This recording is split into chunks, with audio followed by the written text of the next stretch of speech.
Thank you very much, Minister. So you say that you need to respond right now, but we know that Iranians are known for their talents in negotiations in diplomacy and trade.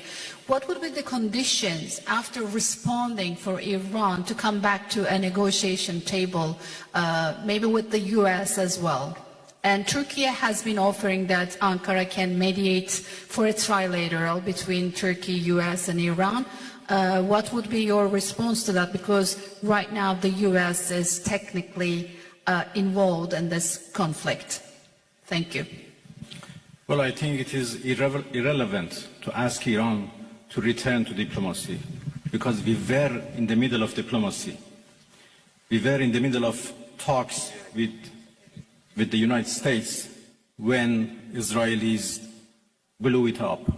And again, we were in the middle of talks and negotiation with Europeans, happened only 2 days ago in Geneva, when this time Americans decided to blow it up.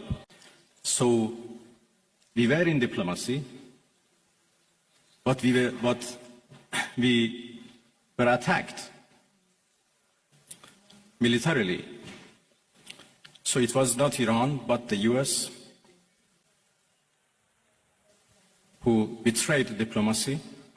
They betrayed negotiation. They have proved that they are not men of diplomacy, and they only understand the language of threat and force. And this is very unfortunate. The United States showed that they have no respect to United Nations Charter. They have no respect to international law. They have no respect to any international law regarding, managing the world and facing challenges of the world. There is no red line that they have not crossed. And the last one, and the most dangerous one, happened only last night, when they crossed a very big red line by attacking nuclear facilities. I don't know how much room is left for diplomacy.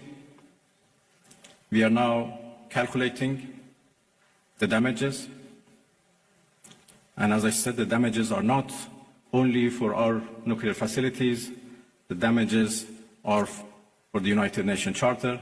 It was not only Iran's facilities which was bombed, it was also the United Nations Charter. It was also Non-Proliferation Regime and NPT, which was bombed last night by Americans. And it was the rule of law and international law which was bombed. So now we have to see how much room is left for diplomacy, and we will decide.